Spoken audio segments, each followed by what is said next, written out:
3 अप्रैल 2026 की सुबह ठीक 4:40 हुए थे।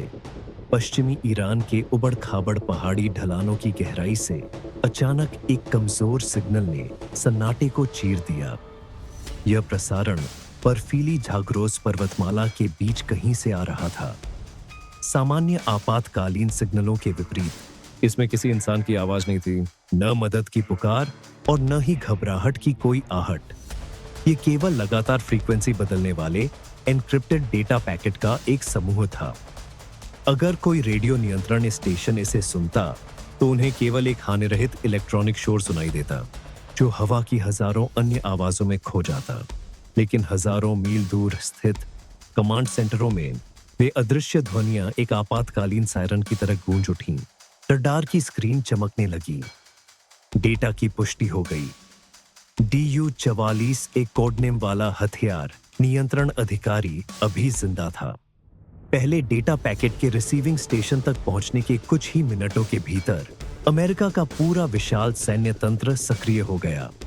उस टूटे हुए डेटा स्ट्रीम को तुरंत खुफिया पदानुक्रम के माध्यम से आगे बढ़ा दिया गया। क्षेत्रीय कमांड सेंटर से लेकर पेंटागन तक और अंततः सीधे व्हाइट हाउस की डेस्क तक सभी एक ही निष्कर्ष पर पहुंचे। युद्ध के मैदान की वास्तविकता बदल चुकी थी। यह अब एक सामान्य विमान दुर्घटना नहीं थी। यह दुश्मन के क्रूर नियंत्रण वाले क्षेत्र की गहराई में फंसे एक व्यक्ति को बचाने का आपातकालीन मिशन बन गया था। और अमेरिकी सेना के सबसे बुनियादी सिद्धांत के अनुसार एक ऐसा नियम जिसे कभी तोड़ा नहीं जा सकता, किसी को भी पीछे नहीं छोड़ा जाएगा। यह सब एक रात पहले हुई एक खूनी घटना से शुरू हुआ था। एक हमले के मिशन के दौरान उनका F-15 स्ट्राइक ईगल विमान दुश्मन के हवाई रक्षा हमले का सीधा शिकार हो गया था। स्टील का आवरण बुरी तरह फट गया। 10 टन भारी वह युद्ध मशीन तेजी से नियंत्रण खो बैठी और अंधेरे में नीचे गिरने लगी। बचने का कोई और रास्ता न देखकर दोनों चालक दल के सदस्यों को एक-एक करके इजेक्शन सीट का हैंडल खींचना पड़ा। वे सफलतापूर्वक कॉकपिट से बाहर निकल गए, लेकिन जैसे ही पैराशूट खुले, एक नई जंग शुरू हो गई। बहुत ऊंचाई पर वायुमंडल की तेज हवाओं ने उनकी किस्मत बदल दी और दोनों पैराशूटों की दिशा को पूरी तरह भटका दिया। जब उनके पैर जमीन पर पड़े तो वे हवा के झोंकों के कारण एक दूसरे से 2 से 3 किलोमीटर दूर जा गिरे थे। पहाड़ी इलाके के घने अंधेरे में यह दूरी सीधे संपर्क की हर उम्मीद को तोड़ने के लिए काफी थी। इसने खोज अभियान को एक अंधेरी पहेली में बदल दिया। अपने अथक प्रयासों से पहले बचाव अभियान में अमेरिकी सेना ने मुख्य पायलट की लोकेशन ढूंढ ली और अगले ही दिन उसे सुरक्षित निकाल लिया। लेकिन उसका साथी अधिकारी DU-44 एक बहुत ही अकेले और दर्दनाक सफर पर निकल पड़ा था। जमीन पर गिरना एक जोरदार झटका था। अंधेरे में उसका शरीर ठंडी और कठोर चट्टानों से जोर से टकराया। जमीन पर पैर रखते ही उसके टखने में गंभीर चोट आ गई। रीढ़ की हड्डी में तेज दर्द उठा, जो बता रहा था कि या तो कोई मांसपेशी फट गई है या हड्डी टूट गई है। लेकिन दुश्मन के इलाके के बीच, जहां मौत किसी भी झाड़ी से निकल सकती थी, बैठकर घाव देखने की कोई गुंजाइश नहीं थी। पैराशूट की रस्सियां खोलते ही उस अधिकारी ने ऐसा फैसला लिया जो सामान्य जीवित रहने की प्रवृत्ति के बिल्कुल उलट था। घाटियों की तरफ जाने या पानी ढूंढने के बजाय उसने पलटा और वापस ऊपर पहाड़ चढ़ने लगा। वह जाग्रोस पर्वत के खड़ी ढलान वाले और खतरनाक इलाके को अपना प्राकृतिक कवच बनाना चाहता था। लगभग 2100 मीटर की ऊंचाई वाला पहाड़ी क्षेत्र छिपने के लिए सबसे बेहतरीन जगह होगी, जो उसे नीचे घूम रही दुश्मन की गश्ती टीमों से बचा सकेगी। हड्डियों को कंपा देने वाली ठंड के बीच DU-44A ने दांत भींचकर अपने घायल पैर को घसीटा। वह सीधे उन उबड़-खाबड़ चट्टानों की ओर बढ़ा। उसने बहुत सावधानी से खुले मैदानों, पगडंडियों या दूर-दराज के गांवों से खुद को पूरी तरह दूर रखा। हर दरार और पत्थरों से भरी हर ढलान को पार करने में उसे अपनी पूरी ताकत लगानी पड़ रही थी। उसका आगे बढ़ना बहुत धीमा हो गया था, लेकिन उस पथरीली और कठोर सतह ने उसे एक बहुत बड़ा फायदा दिया। ईरान की जमीनी खोज टीमें वहां तेजी से आगे नहीं बढ़ सकती थीं। विशेष रूप से उनके खोजी कुत्ते सूखी चट्टानों पर सूंघने में लगभग बेबस थे, जहां न तो पैरों के निशान छूट रहे थे और न ही कोई गंध। ऊंचे पहाड़ों की हवा उसके चारों ओर जमने लगी थी।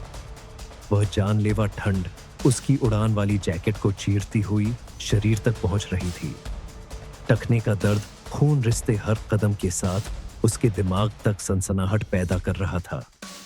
लेकिन इस वक्त दर्द केवल शरीर की एक अर्थहीन प्रतिक्रिया मात्र था। उसका होश में रहना ही उसके पास बचा हुआ इकलौता हथियार था।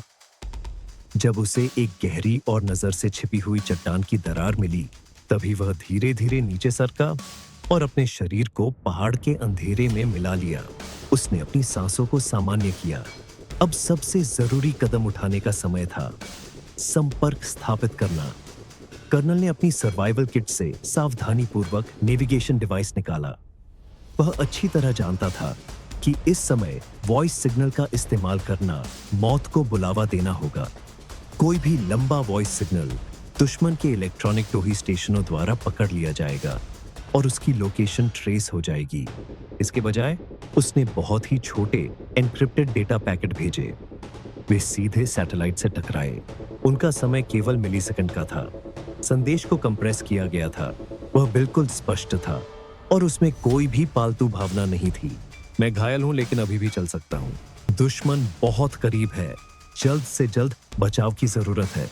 जैसे ही यूएस सेंट्रल कमांड ने संदेश को डिकोड किया, युद्ध मशीन तुरंत कार्रवाई के लिए तैयार हो गई। लेकिन उन्होंने आंख मूंदकर हेलीकॉप्टरों को सीधे जाल में नहीं भेजा।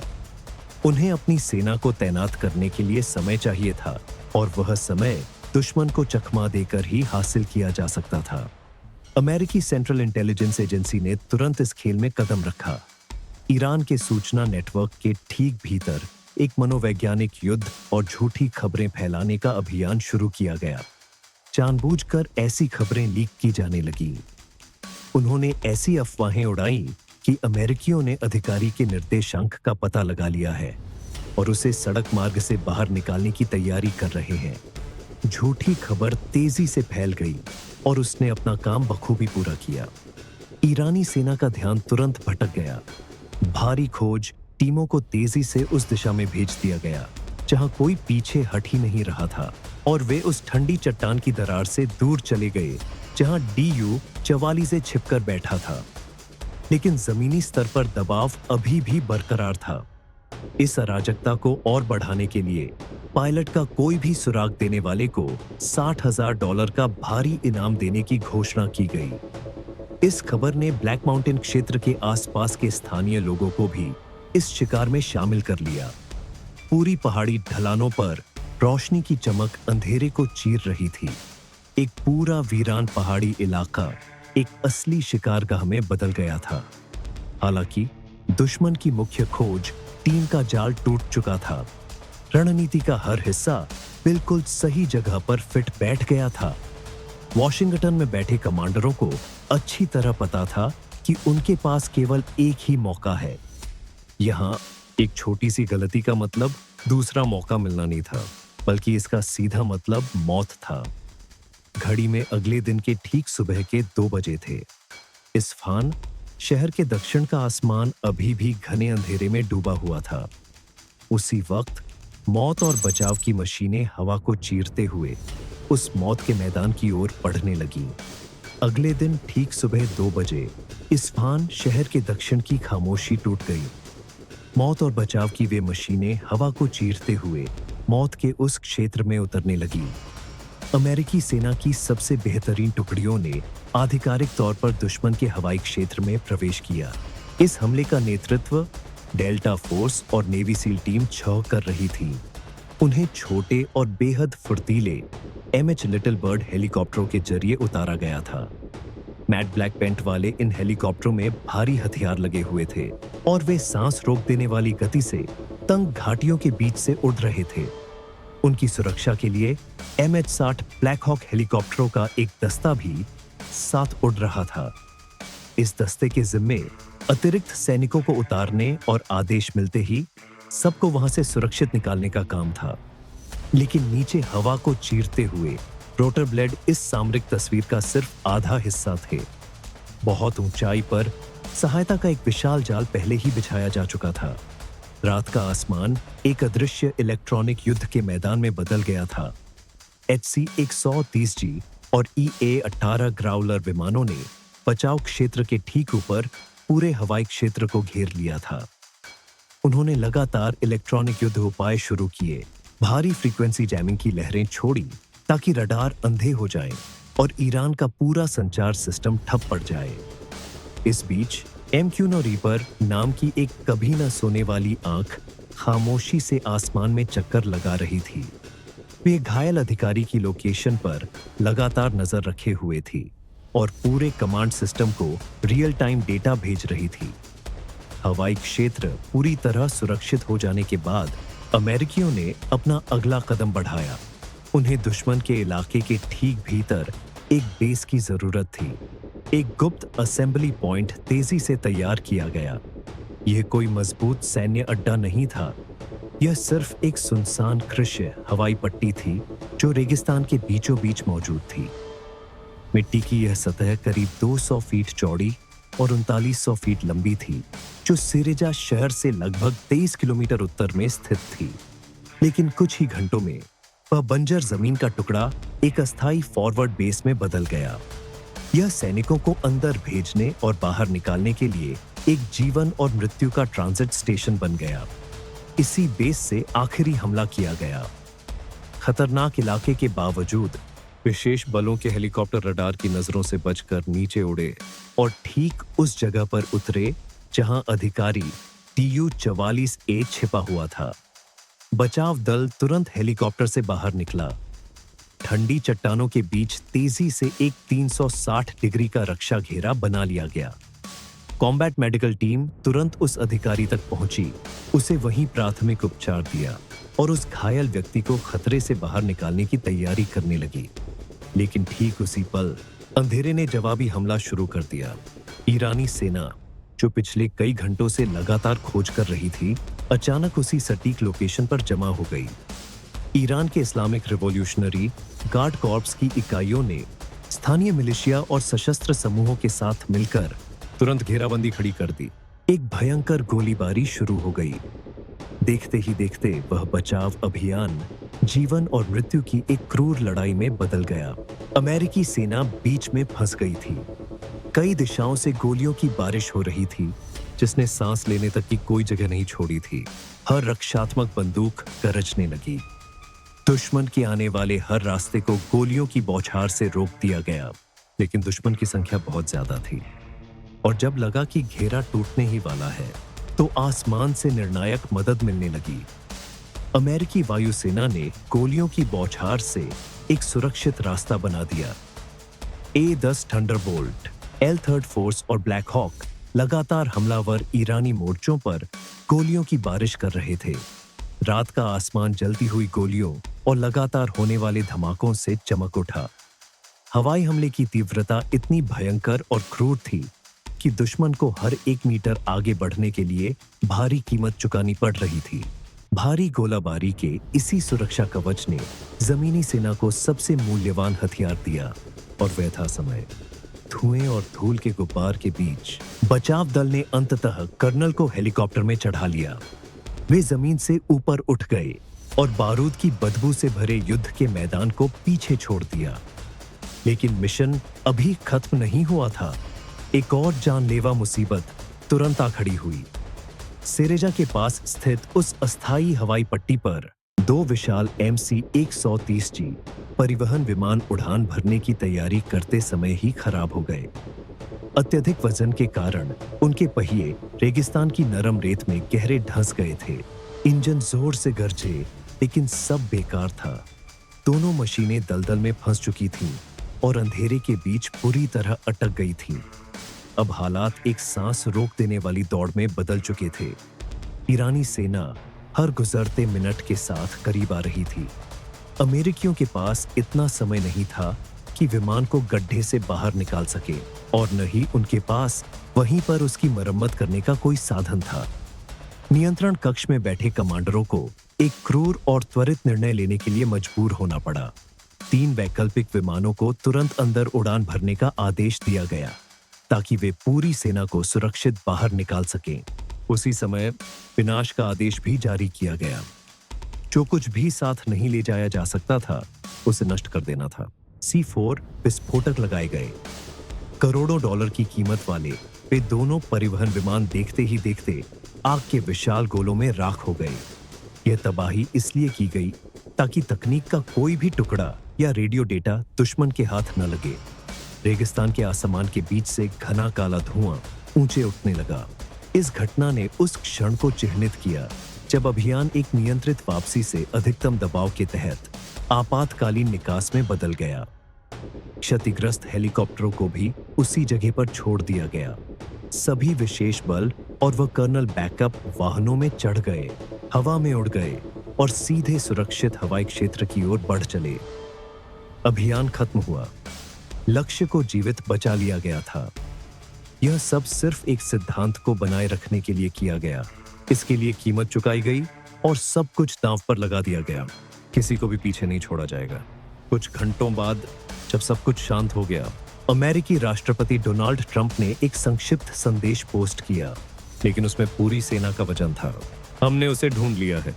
पिछले कुछ घंटों में अमेरिकी सेना ने एक चालक दल के अधिकारी, एक सम्मानित कर्नल को बचाने के लिए अब तक के सबसे साहसी खोज और बचाव अभियानों में से एक को अंजाम दिया है और मुझे यह बताते हुए खुशी हो रही है कि वह अब सुरक्षित है। वह ईरान के खतरनाक पहाड़ों में दुश्मन की सीमाओं के पीछे फंस गया था। उसका शिकार किया जा रहा था और हर घंटे दूरी कम हो रही थी। लेकिन वह कभी भी वास्तव में अकेला नहीं था, क्योंकि कमांडर इन चीफ और रक्षा विभाग से लेकर युद्ध के मैदान में उसके साथियों तक पूरे कमांड सिस्टम ने लगातार उसके स्थान को ट्रैक किया है और इस बचाव अभियान की कदम दर कदम तैयारी की है। सभी ने राहत की सांस ली, लेकिन पर्यवेक्षकों ने एक तीखा सवाल पूछना शुरू कर दिया। केवल एक रात में अमेरिकी सेना ने एक F-15 स्ट्राइक ईगल, एक A-10 थंडरबोल्ट कैसे खो दिया, और साथ ही वे अपना एक खोज एवं बचाव हेलीकॉप्टर तथा एक रीपर ड्रोन लगभग खो ही बैठे थे। ऐसा क्यों हुआ? इस पूरे विनाश की शुरुआत कहां से हुई? इसका जवाब देने के लिए लोगों को ठीक एक रात पहले के समय में वापस जाना होगा। कनाचा प्रांत के जाग्रोस पर्वत के उसी अंधेरे में वापस चलते हैं। समय था सुबह के 2:15, जहां एक बम और एक चमक सब कुछ बदलने वाली थी। जाग्रोस पर्वतमाला, कनाचा प्रांत, सुबह 2:15 पर क्षितिज पूरी तरह से अंधेरे में डूबा हुआ था। F-15 strike eagle fighter jet बेहद कम ऊंचाई पर चुपचाप ईरान की सीमा पार कर रहा था। कॉकपिट में शांति थी, केवल कंट्रोल पैनल की रोशनी चालक दल के चेहरों पर पड़ रही थी। पायलट और हथियार प्रणाली अधिकारी अपने पहले लक्ष्य के लिए एक साथ काम कर रहे थे। जमीन के बहुत नीचे दबे एक कमांड बंकर पर बमबारी करना। रडार की नजरों से बचने के लिए वे टेरेन फॉलोइंग रडार का उपयोग कर रहे थे और अपनी युद्ध मशीन को तंग घाटियों के बीच से निकाल रहे थे। उन्होंने विमान को इतनी कम ऊंचाई पर रखा कि रोंगटे खड़े हो जाएं, ताकि वे 3373 कोड नेम वाली लंबी दूरी की वायु रक्षा प्रणाली की नजर से बाहर रह सके। सब कुछ बिल्कुल योजना के अनुसार चल रहा था, जब तक कि वह निर्णायक पल नहीं आया। GBU-28 बंकर बस्टर बम को गिराने के लिए, जो कि एक ऐसा हथियार है जिसे बहुत अधिक ऊंचाई और गति की जरूरत होती है। F-15 स्ट्राइक ईगल को अपना मुंह ऊपर उठाना पड़ा और पहाड़ों की चोटियों से काफी ऊपर उठना पड़ा। हवा में खुले होने के उसी एक छोटे से पल ने प्राकृतिक अदृश्य ढाल को पूरी तरह से नष्ट कर दिया। वह फाइटर जेट दुश्मन की रडार स्क्रीन पर साफ साफ दिखने लगा। नीचे एक संकरी घाटी की गहराई में सतह से हवा में मार करने वाली एक मोबाइल मिसाइल प्रणाली चुपचाप घात लगाए बैठी थी। लक्ष्य के निशाने पर आते ही उसके रडार ने तुरंत F-15 स्ट्राइक ईगल को लॉक कर लिया। एक के बाद एक 2 मिसाइलें लॉन्चर से निकली और रात के अंधेरे को चीरते हुए सीधे आसमान में उड़ गईं। विमान का चेतावनी सिस्टम पागलों की तरह चीखने लगा। पायलट ने तुरंत प्रतिक्रिया दी। उसने हीट फ्लेयर्स छोड़े और नियंत्रण छड़ी को जोर से खींचा। विमान को अत्यधिक गुरुत्वाकर्षण के साथ एक खतरनाक मोड़ दिया ताकि मिसाइल को चकमा दिया जा सके। एक मिसाइल धोखा खा गई और निशाने से चूक गई, लेकिन दूसरी मिसाइल लगातार पीछा करती रही और प्रॉक्सिमिटी फ्यूज को सक्रिय करने के लिए विमान के काफी करीब पहुंच गई। धमाके की शॉक वेव ने तुरंत विमान के धड़ को नहीं फाड़ा, लेकिन वह इतनी शक्तिशाली थी कि उसने पूरे हाइड्रोलिक सिस्टम को पूरी तरह नष्ट कर दिया। F-15 स्ट्राइक ईगल अब एक मृत धातु के टुकड़े में बदल चुका था। विमान पर कोई नियंत्रण न रहने के कारण चालक दल के पास इजेक्शन सीट का हैंडल खींचने और नीचे मौजूद घने अंधेरे वाले पहाड़ी इलाके में छलांग लगाने के अलावा कोई विकल्प नहीं बचा था। विमान के लापता होने का सिग्नल मिलते ही युद्धकालीन खोज और बचाव प्रक्रिया तुरंत शुरू कर दी गई। ठीक सुबह 2:45 पर यह महसूस करते हुए कि विमान के दुर्घटनाग्रस्त होने का स्थान सीमा के बहुत करीब है, पास में ही काम कर रहे एक A-10 थंडरबोल्ट 2 विमान को तुरंत उस दिशा में भेज दिया गया। उसे उस मौत के क्षेत्र में उड़ान भरने और गोलाबारी से मदद देने का आदेश मिला ताकि रास्ते में आ रही बचाव टीम के लिए एक सुरक्षा घेरा बनाया जा सके। जमीन पर ईरान की रैपिड एक्शन फोर्स ने उस इलाके को घेरना शुरू कर दिया था जहां दोनों पायलट गिरे थे। घेरा हर मिनट कड़ा होता जा रहा था। दुश्मन को रोकने के लिए A-10 थंडरबोल्ट 2 ने जमीन की ओर एक सीधी गोता लगाई। विमान के अगले हिस्से में लगी GAU 8 एवेंजर 30 मिलीमीटर की तोप गरज उठी। आर्मर पियर्सिंग गोलियों की हर एक बौछार ने नीचे मौजूद वाहनों के काफिले को चीर कर रख दिया, जिससे पीछा कर रही दुश्मन की सेना को रुकने और तितर-बितर होने पर मजबूर होना पड़ा। लेकिन अपने साथियों को बचाने के इस हमले ने खुद A-10 को एक निशाना बना दिया। कम ऊंचाई पर उड़ना, इंजन की तेज आवाज और तोप की नली से निकलती लंबी आग ने इसकी लोकेशन को पूरी तरह उजागर कर दिया था। जब पायलट ने वहां से निकलने के लिए कंट्रोल छड़ी को जोर से खींचा तो विमान की गति कम होने लगी। नीचे जमीन से एक ईरानी सैनिक ने MSA-D2 विमान भेदी मिसाइल प्रणाली को अपने कंधे पर रखा, इंजन की गर्मी के सिग्नल को लॉक किया और ट्रिगर दबा दिया। दूरी बहुत कम थी। बचाव के उपाय बहुत देर से शुरू किए गए थे। इंफ्रारेड मिसाइल दाहिने इंजन के हिस्से से टकराई और उसने एक बड़े हिस्से को फाड़ डाला। हालांकि मजबूत टाइटेनियम कवच ने विमान को इस जोरदार टक्कर से बचा लिया। पायलट ने उस टूटी फूटी मशीन को किसी तरह एक खुले पठार की ओर ले जाने की कोशिश की, लेकिन अंततः उसकी हद आ गई। विमान अपनी ऊंचाई बरकरार नहीं रख सका। उसे इजेक्शन सीट को सक्रिय करना ही पड़ा। रात के अंधेरे में एक और पैराशूट खुल गया। A-10 के आकार का वह धातु का टुकड़ा फिर दक्षिणी समुद्र में फारस की खाड़ी के होर्मुज जल मरुमध्य के पास जा गिरा। दबाव अपनी चरम सीमा पर पहुंच चुका था। सुबह 3:15 पर एक विशेष बचाव अभियान शुरू किया गया। आसमान में कमांड सेंटर का काम एक HC 130G कॉम्बैट किंग 2 विमान कर रहा था, जिसके साथ पेड्रो 11 और पेड्रो 12 नाम के 2 HH-60 हेलीकॉप्टर भी थे। वे जमीन के बिल्कुल करीब उड़े और चुपचाप झाग्रोस पर्वतमाला की गहराई में घुस गए। ठीक सुबह 4:45 पर पेड्रो 11 के इंफ्रारेड कैमरे ने एक चमकती हुई इंफ्रारेड रोशनी पकड़ी। यह A-10 विमान के पायलट का एक गुप्त सर्वाइवल सिग्नल था। पेड्रो 12 तुरंत ऊपर उठा और गोलाबारी के जरिए एक सुरक्षा घेरा बना लिया। पेड्रो 11 ने अपनी ऊंचाई कम की और नीचे उतरने की तैयारी में फ्लेयर्स गिराए, लेकिन दूसरा जाल भी बिछ चुका था। पहाड़ के अंधेरे ढलान से एक JDU-23 विमान भेदी तोप ने अचानक गोलियां बरसानी शुरू कर दी। बड़े आकार की आर्मर पियर्सिंग गोलियों ने हवा को चीरते हुए पेड्रो 12 की बाहरी परत को भेद दिया।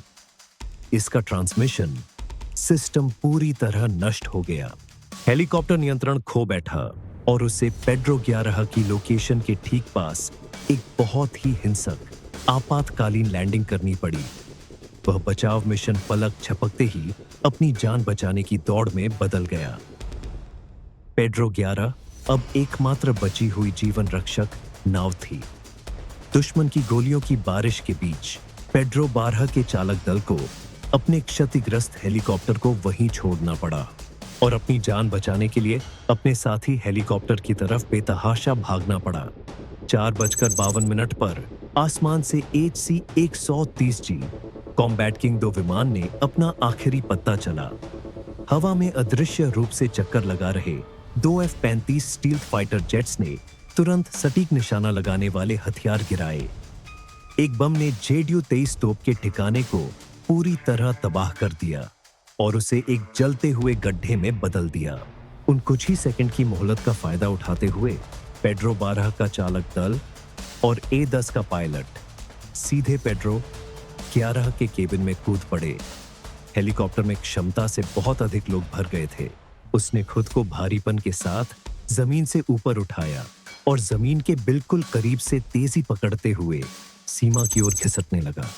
सुबह 5:30 पर पेड्रो 11 पूरी तरह थक चुका था, लेकिन सुरक्षित रूप से एक सुरक्षित हवाई क्षेत्र में प्रवेश कर गया। वे अपने सैनिकों को वापस ले आए थे, लेकिन विमान के उस अंधेरे केबिन में हर किसी को एक कड़वी सच्चाई का एहसास हो रहा था।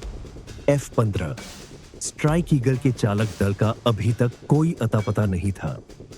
नीचे उन बर्फीले पहाड़ों में एक अधिकारी अभी भी अपना टूटा हुआ पैर घसीट रहा था और अंधेरे से बचने के लिए पहाड़ की चोटी की तरफ उल्टा चढ़ रहा था। उनकी यही अनुपस्थिति उस चिंगारी का काम कर रही थी जिसने अगले दिन ठीक उसी रात एक और अधिक पागलपन भरे और क्रूर अभियान की शुरुआत की, क्योंकि यह सिद्धांत ऐसा है जिस पर कोई समझौता नहीं हो सकता, किसी को भी पीछे नहीं छोड़ा जाएगा।